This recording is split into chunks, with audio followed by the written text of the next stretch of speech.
അഷ്റഫ് കടക്കൽ, ഇതിലൊരു വലിയ പ്രശ്നം എന്ന് പറയുന്നത് GCC രാഷ്ട്രങ്ങളെ സംബന്ധിച്ചാണ്. GCC രാഷ്ട്രങ്ങളെ അമേരിക്കയുടെ ബേസുകൾ മാത്രമല്ല ആക്രമിക്കപ്പെടുന്നത്, അവിടുത്തെ സിവിലിയൻ ഇൻഫ്രാസ്ട്രക്ചർ, വിമാനത്താവളങ്ങൾ ഉൾപ്പെടെ, വലിയ 7 സ്റ്റാർ ഹോട്ടലുകൾ ഉൾപ്പെടെ ആക്രമിക്കപ്പെടുകയാണ്. ദുബായും ദോഹയും റിയാദും ഒരേപോലെ ആക്രമിക്കപ്പെടുന്ന അഭൂതപൂർവമായ സാഹചര്യം. ഒമാനിൽ 3 മരണം, മലയാളികളുടെ മരണം തന്നെ റിപ്പോർട്ട് ചെയ്യപ്പെട്ട് കഴിഞ്ഞു.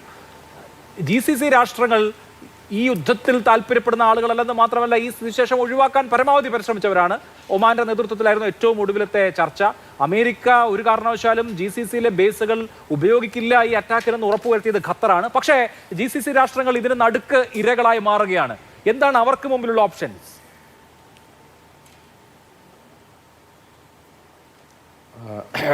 ഈ സൗദി അറേബ്യയിലെ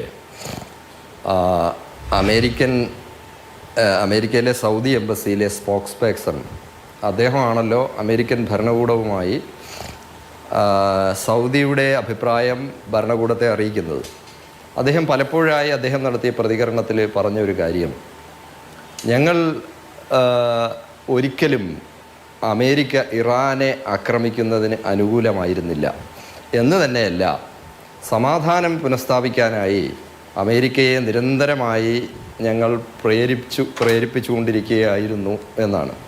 അപ്പോൾ സമാനമായ അഭിപ്രായമാണ് ഖത്തർ ഭരണാധികാരിയും രേഖപ്പെടുത്തിയത്. ഒമാൻ വിദേശകാര്യമന്ത്രിയാണ് ഇതിലെ ഏറ്റവും പ്രധാനപ്പെട്ട ഒരു മീഡിയേറ്ററായിട്ട് ഇതുവരെ വർക്ക് ചെയ്തത്. അപ്പോൾ GCCയിലെ ഈ പ്രധാനപ്പെട്ട രാജ്യങ്ങളൊക്കെ തന്നെ ഇങ്ങനെ ഒരു യുദ്ധം അവരാഗ്രഹിക്കുന്നില്ല. അവർ ഇങ്ങനെ ഒരു യുദ്ധം ആഗ്രഹിക്കാത്തത് ഇറാനോട് എന്തെങ്കിലും തരത്തിലുള്ള മമതയുള്ളത് കൊണ്ടല്ല, മറിച്ച് പശ്ചിമേഷ്യയുടെ പ്രത്യേകിച്ചും GCCയുടെ സാമ്പത്തിക ഭദ്രതയെ വളരെ ദീർഘനാളത്തേക്ക് തന്നെ പരിക്കേൽപ്പിക്കും ഇത്തരം യുദ്ധം എന്ന് അവർക്ക് സ്വാഭാവികമായും കച്ചവടം നന്നായി ചെയ്യാൻ പഠിച്ചു വരുന്ന ഈ GCC രാജ്യങ്ങളുടെ ഭരണകർത്താക്കൾക്ക് നന്നായി അറിയാം.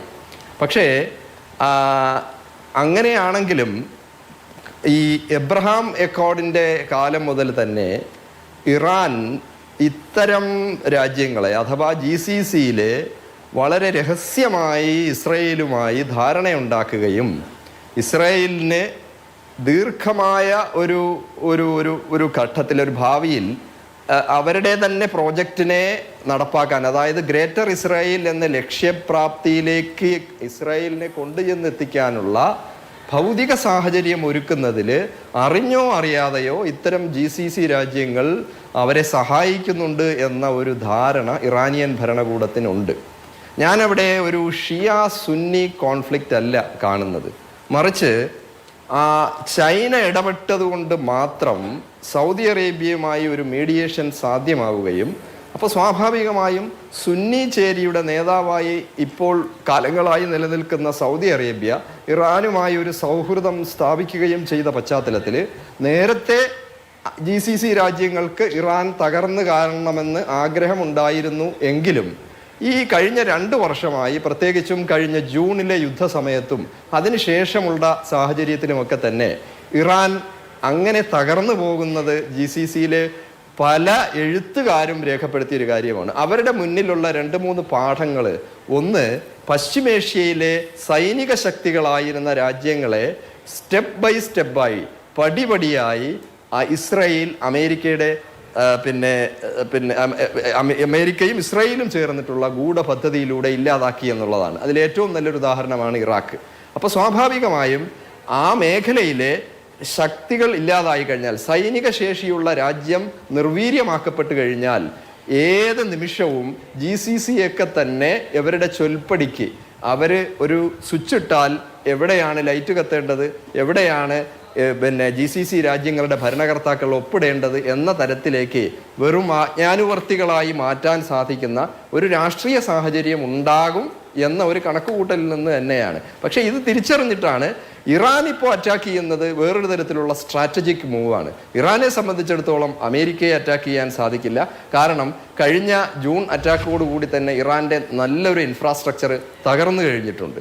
ഇറാൻ എത്ര കാലം പിടിച്ചു നിൽക്കും എന്നുള്ളൊരു വലിയ ചോദ്യമാണ്. നമ്മളെല്ലാം പറയുന്നു ഇറാൻ തിരിച്ചടിക്കുന്നു എന്ന്. പക്ഷേ ഇറാനിൽ നമ്മൾ മനസ്സിലാക്കണം, ഒരു ഇറാൻ റിയാല് $1.4 മില്യൺ തുല്യമാണ്.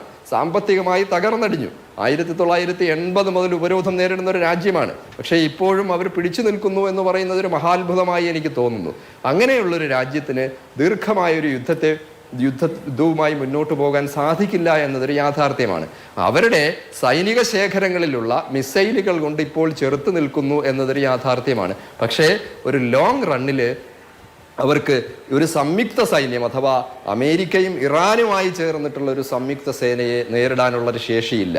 അത് മനസ്സിലാക്കിയിട്ടാണല്ലോ, അതായത് ജൂണിൽ ഒരാഴ്ച കൊണ്ട് ഇറാനെ തകർത്ത് കളയാമെന്ന വ്യാമോഹവുമായിട്ടാണല്ലോ ഇറാന്റെ ആറ്റോമിക് റിസർച്ച് സെന്ററുകളൊക്കെ തകർത്ത് കഴിഞ്ഞിട്ട് ഇസ്രായേൽ അറ്റാക്ക് നടത്തിയത്. പക്ഷേ അതിൽ ഇസ്രായേലിന് സൈനികമായി തന്നെ ഒരു പരാജയമായിരുന്നു എന്നാണ് വിലയിരുത്തൽ. സ്വാഭാവികമായും അതിനുശേഷം ഉണ്ടായ പുതിയ സ്ട്രാറ്റജിയാണ് അമേരിക്കയും ഇസ്രായേലും ചേർന്ന് ഇറാനെ തകർക്കുക എന്നത്. പക്ഷേ അകാരണമായി ഒരു കാരണവുമില്ലാതെ എല്ലാ കണ്ടീഷൻസും, അതായത് ആണവ നിർവ്യാപനവുമായി ബന്ധപ്പെട്ട എല്ലാ കണ്ടീഷൻസും ഏറെക്കുറെ അംഗീകരിക്കുകയും സമാധാനപരമായ ഒരു കരാറിലേക്ക് പോകാനുള്ള സാഹചര്യം ഉരുത്തിരിഞ്ഞു വന്നപ്പോഴാണ് ഇറാന് ഒരിക്കലും അംഗീകരിക്കാൻ കഴിയാത്ത പുതിയ പുതിയ കണ്ടീഷൻസ് കൊണ്ടുവന്നിട്ട് ഇതിനെ ഡീറെയിൽ ചെയ്യാൻ ശ്രമിച്ചത്. അപ്പോൾ സ്വാഭാവികമായും അവർക്ക് സമയം വാങ്ങാനുള്ള, അവരുടെ സ്ട്രാറ്റജി രൂപപ്പെടുത്താനുള്ള, യുദ്ധം രൂപപ്പെടുത്താനുള്ള സമയം വാങ്ങൽ മാത്രമായിരുന്നു ഇത്. അത് ജൂൺ യുദ്ധത്തിൽ നമ്മൾ കണ്ടതാണല്ലോ. ഖത്തർ മീഡിയേറ്റ് ചെയ്യുന്നു, സമാധാനം വളരെ അടുത്തായിരിക്കുന്നു എന്ന് ലോകം പ്രതീക്ഷയോടെ കാത്തിരുന്നപ്പോൾ ഒരു യുദ്ധം. ഇപ്പൊ രണ്ടാമത് വീണ്ടും.